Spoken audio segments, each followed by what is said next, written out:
Hey there, Sab. Kevin here, your youth engagement specialist, here to bring you our next digital transition webinar series. We're going to be talking today about the 4 Ds of impaired driving, and then go in particular into one of those. So we're really glad that you could join us today. If you haven't seen our other webinars, each of these teaching you how to transition to a more virtual based SAD chapter, be sure to check them out on our YouTube. Or you can check our Facebook our Instagram underneath our Instagram TV series. We have a lot of those listed there.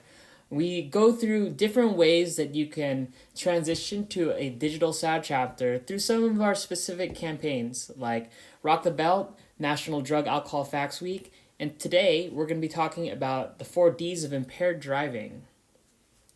So, what are the 4 types of impaired driving? So you can see the 4 types of impaired driving we have here. Can you guess what they are? On the top left, we see someone who is on their phone. That's going to be distracted. On the top right, we have someone using a vape. That's drugged driving. On the bottom left, we have a nighttime road. That's going to be drowsy driving. And then the bottom right, that's going to be drunk driving. So those are our 4 Ds for impaired driving. Drunk, drugged, drowsy, and distracted. And we're going to do a quick introduction through each one and then dive a little bit more into distracted driving. So drunk driving. What is considered drunk driving? It's when you have a blood alcohol concentration of less than 0.08% if you are above 21. However, for minors, guess what that is? It's actually zero tolerance. So while we expect and hope that a lot of you are making sure that you're keeping yourself safe and avoiding situations where you might be drinking and driving or being in a car with someone who has been drinking or driving, the most important thing that you can do is not to really place too much judgment on yourself, but to have a plan. Whether that is to call a friend that is trusted that can pick you up, or having an agreement with your parents, an older brother or sister, that if you do get into a situation that is not so safe, not so good for you and your health, especially when it comes to drinking and driving, that without any questions asked, your parents or older brother and sister or family members or someone trusted will come pick you up, no questions asked. So have a plan, take an Uber, don't drive drunk, because for you as a youth, it is zero tolerance and you don't want to get DUI, which is driving under the influence, especially if you're young. Drugged driving, that's another common result that can commonly result into a DUI. Now, what counts as a drug that can be considered drugged driving? Well, truly, any drug can result in a DUI. Even though marijuana might be considered recreationally and medicinally legal here in the States, or here in California, ingesting marijuana before driving is still considered impaired driving, even if it's prescribed to you medicinally. What's even more surprising is that prescription drugs can be considered impaired, and even coffee can impair your driving. Whatever makes you feel different can make you drive different, and that's something that Arrive Alive CEO Angela Kellogg told us at our last webinar. Drowsy driving. Now this is very common.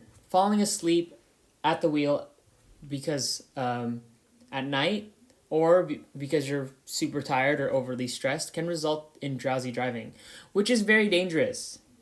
Imagine trying to turn the car to avoid a crash when you're asleep. So because of this type of problem, new drivers in California, if you've recently gotten your license and you haven't driven your license for a year, you must be accompanied by a driver 25 years or older between the hours of 11 p.m. and 5 a.m. So you're technically not allowed to be driving between those times, and if you get caught, you could get charged.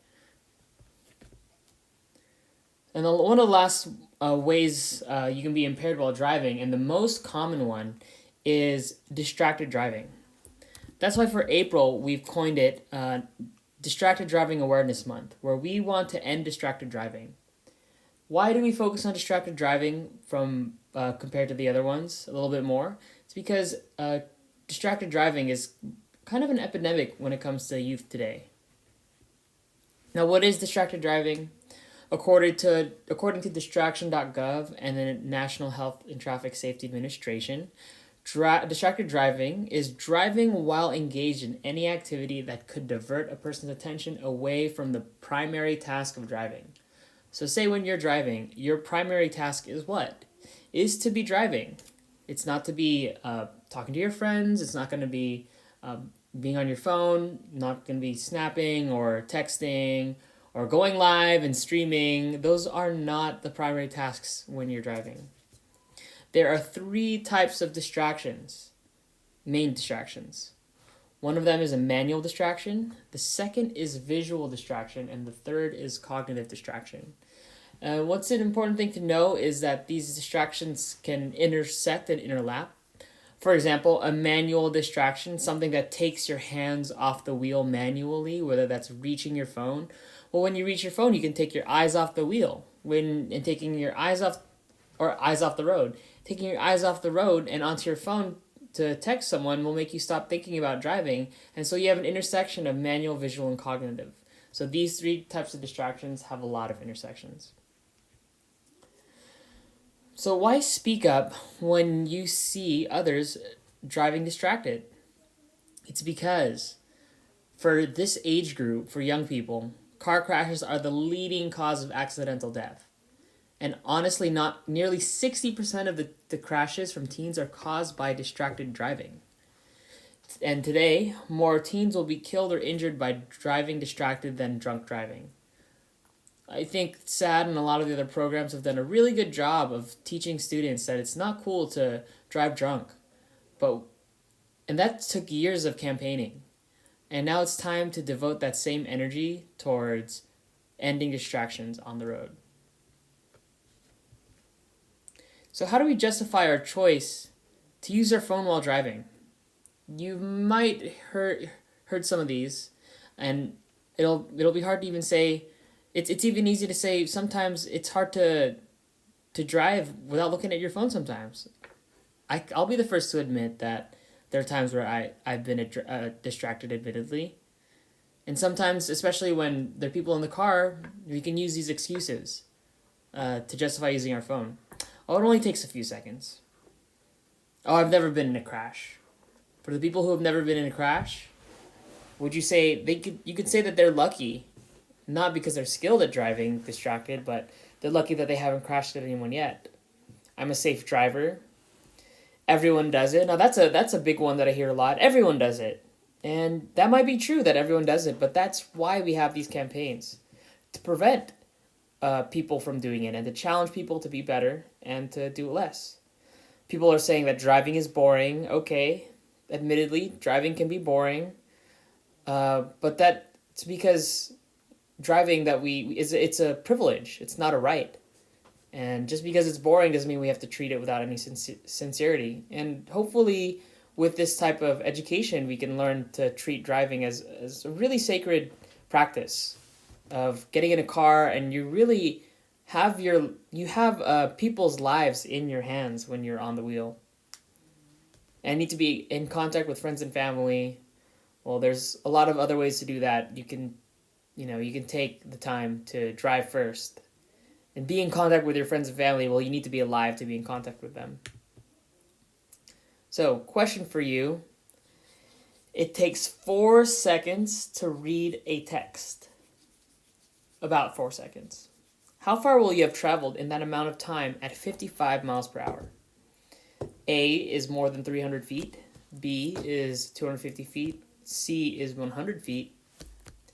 I'll give you time to think about that. And the answer is you can travel more than 300 feet within 4 seconds at 55 miles per hour. Imagine how the distance of that. That's almost the whole length of a football field. Within 4 seconds, you can traverse that much distance. And how much might not be within your field of view when you're driving and you're looking down at your phone for 4 seconds. Scary stuff. What percentage of crashes are caused by human error? So human error is means that error not coming from the car, like the car exploded or the car accidentally turned, but error due to human action. From these four choices, the answer is actually 94%. That's pretty wild. That 94% of human crashes are caused by human error. So that means it's really our responsibility when it comes to distracted driving. We can't blame anything else for our mistakes when we are being the ones distracted. What percentage of teens killed in a car crashes were not wearing their seatbelts? And that's going to be more than 53%. Seatbelts, you always got to rock the belt. It really saves lives. So even if you're driving distracted, make sure you always have your seatbelt ready. Now, how does a few seconds of distraction affect your driving? We're going to watch this video and see what happens to these youth who try driving and are admittedly start looking at their phone. So these youth were folks that were caught doing some distracted driving, so they consented to having a dashboard cam into their car so that we could record how distractions affect their driving.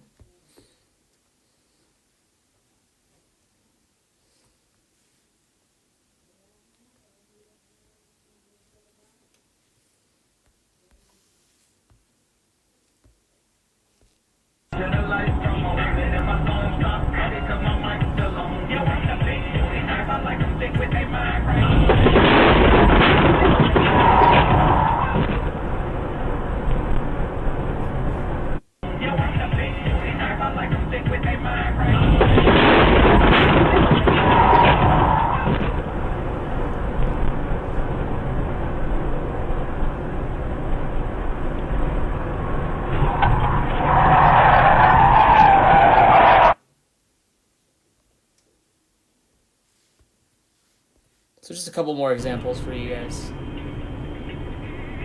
Look at that.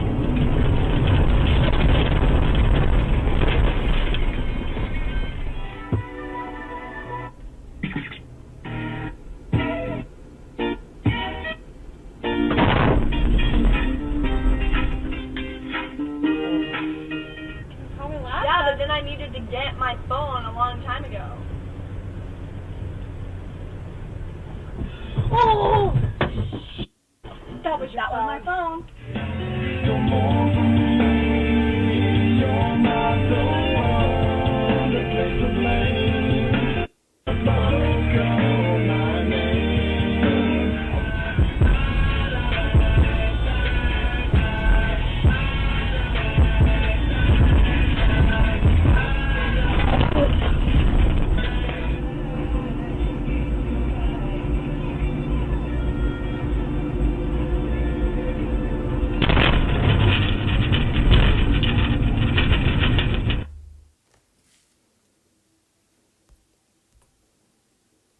Pretty scary stuff, right?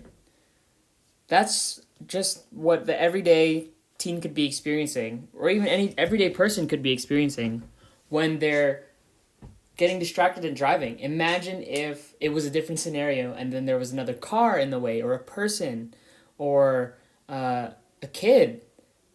Those could have ended up to be some really, really, really tragic situations. Luckily, none of those videos had that type of tragedy, but those are, would you say that those are out of luck? Those happened out of luck, or those happened out of any other reason? I would say that they are lucky that they didn't get any crashes. All right, so let's answer this true or false question. Most 16 to 18-year-olds don't text while driving. And this is a survey conducted. So based on their self-reporting, it's actually true. Most 16 to 18-year-olds don't text while driving. You can see on our chart below, 16 to 18-year-olds are actually one of the age groups with the second lowest rates for texting and driving. From 2013 to 2016, we see that the age group that actually has the highest amount of texting while driving is actually the age group of 19 to 24, with rates of 60% since 2016. But what we do see almost across the board except for the age group 25 to 39, is that the percentage of people texting while driving has increased steadily from, for example, for group 16 to 18 years old, from 31% to 34% within 3 years. And then for group B, from 42% to 60%. And that's a really big jump. So kudos to you for being part of the majority that doesn't text while driving. But for the 34% that do drive, what can we ask them? So let's talk a little bit more about cognitive distractions. Specifically, how do these distractions affect driving? Let's take a look at this video from the Distracted Mind Toyota to see the effect of cognitive distractions on driving.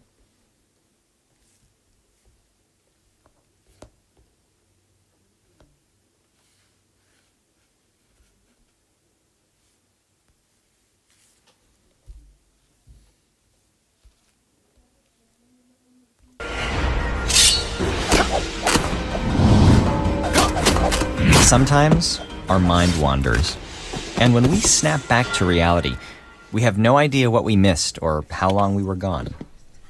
Daydreaming isn't the only thing that causes this inattention blindness. When we talk on the phone while driving, there are periods when we go blind to our environment without realizing it. So billboards, cars, kids playing, even stop signs and red lights can pass us by unnoticed. Certain things may seem harmless, but some activities just aren't safe to combine. Our brain is not wired to pay attention to more than one complex task at a time. What we're actually doing when we think we're multitasking is quickly shifting our focus from one activity to another. So while our mind is engaged in applying makeup, arguing with backseat drivers, fumbling for a water bottle, or a conversation, it's blind to the road. In fact, drivers are 4 times more likely to crash while talking on the phone, and 23 times more likely while texting. Driving can feel uneventful, but it really takes our full attention to keep the car on the road. We're surrounded by distractions that can hijack our focus. Whether we let them is up to us.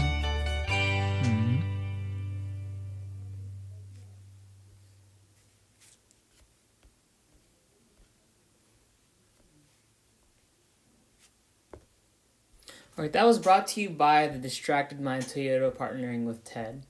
A little bit about how cognitive distractions, which everything is a cognitive distraction. Visual distraction affects your cognition, which is how you think. Manual distraction, when you have to fumble with something, you have to reach for something, will affect how you think. So here's a little bit of a deeper dive on how cognitive distractions affect driving. So for example, when you're staring at the front of the road and the left panel, that's your field of vision. It's a really large rectangular box where you get to see everything, and that's your visual field. When you have to look at your phone, so you have to focus onto your phone, whether that's sitting on your dashboard or in your pocket or somewhere else that's not somewhere else, it's going to distract away from the dashboard, and you end up having to narrow your field of vision in order to look at your phone or look at any other thing that's distracting you. And your field of vision that's looking at the road is affected. Well, not only are you not focusing your attention to look at the road, but the field of vision by which you see the road is a lot smaller, and you're using your periphery to look at the road as well. So a lot less information is being processed about the road in your brain when you are cognitively distracted, and everything can be a cognitive distraction. A lot of people ask, well, are Bluetooth, the voice-to-text, or hands-free features that are in a lot of the newer cars safe? And you might be thinking that they are, since it's all you have to do is press a button and then Siri will pop up and say, hey, what would you like to do? And you just say, text this or call that. And you're not doing anything manually, but cognitively you're still distracting yourself. You're still pulling yourself away from the road. Have you ever, if you've ever talked on the phone in the car, you don't really notice what's going on around you if you're on a phone conversation. Even if you're looking straight ahead, you're really focusing on your call. So there's no real safety benefit for hands-free versus handheld cell phone use. And these are coming from some studies by the NSC. Also, voice-to-text technologies are no safer than manual texting. So it's still, even if you're not using your hands, being manually distracted, texting through voice command is still a cognitive distraction. In fact, we found that talking on a cell phone can create risks similar to driving with a 0.08 blood alcohol concentration. That's wild, because apparently a 0.08 blood alcohol concentration and driving while talking on a cell phone, they both result in a 4 times likelihood of being in a crash. So when you're talking on a cell phone, you wouldn't let someone drive drunk, would you? Because they're likely to get in a crash. Well, if that same likelihood occurs if you're texting or talking, then you wouldn't let them drive either. Now, the real part of this conversation is how we can prevent distracted driving. How do you keep yourself and your passengers safe in the car? Now, some strategies to avoid being tempted to use your phone, we're going to give you some of them. One of them is to use the car glove compartment to hide any pockets to hide your phone. Now, I recommend not using your pocket because you can still feel the vibration, but the car glove compartment is good. The island in between the front and the passenger seat is great. Anywhere where you can't hear the vibration of your phone or you won't be able to see the lights that will distract your eyes and make you look down at your phone. These are really great tools that we have on our smartphones nowadays. Using airplane mode or do not disturb while driving mode, which are available on the iPhone. I'm not sure if they're on Android or Google phones, but these are on your iPhone where you can program them I think the best is airplane mode, because on airplane mode, nothing from the outside can contact your phone. When you're using do not disturb, that sometimes depends if your phone is playing music or if it's on. But the airplane mode definitely is the most safe.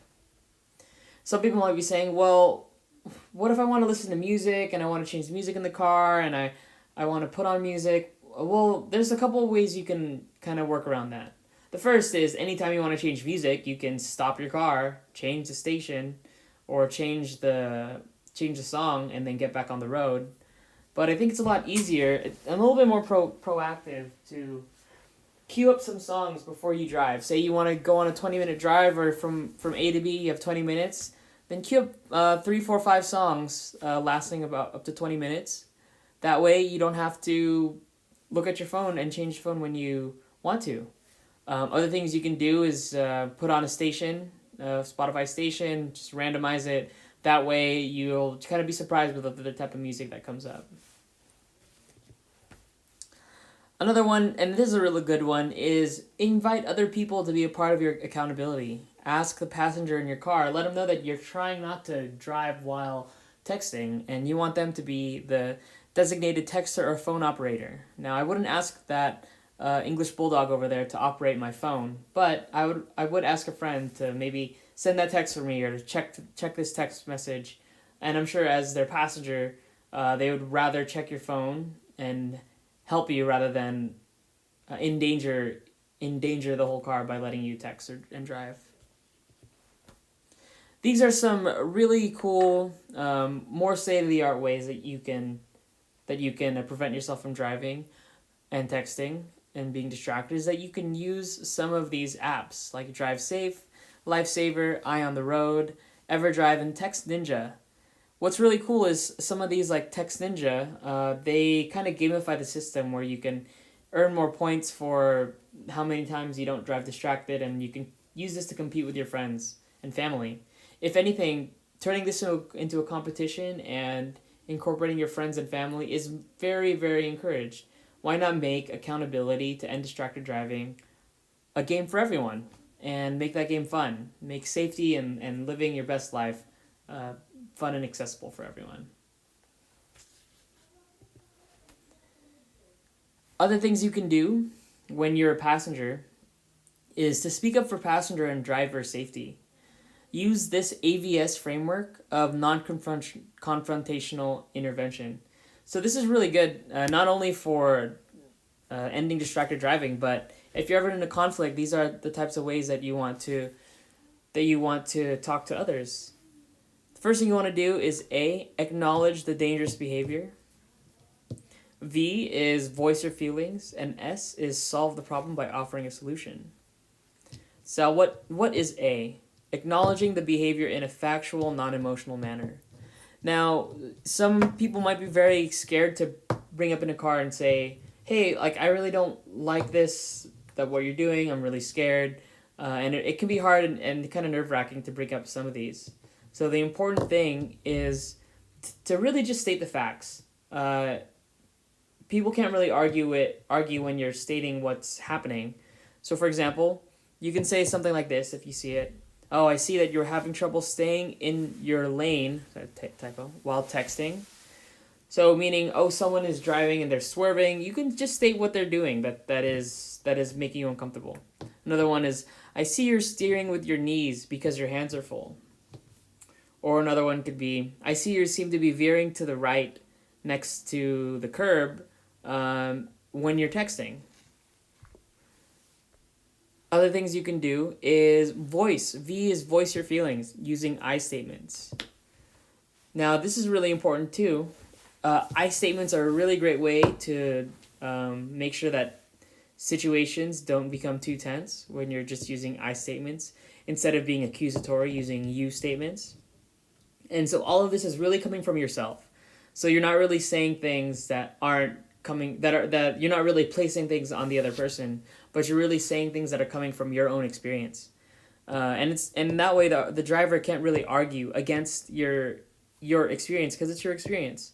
One of them is you could say this. I get a little nervous when I see you texting.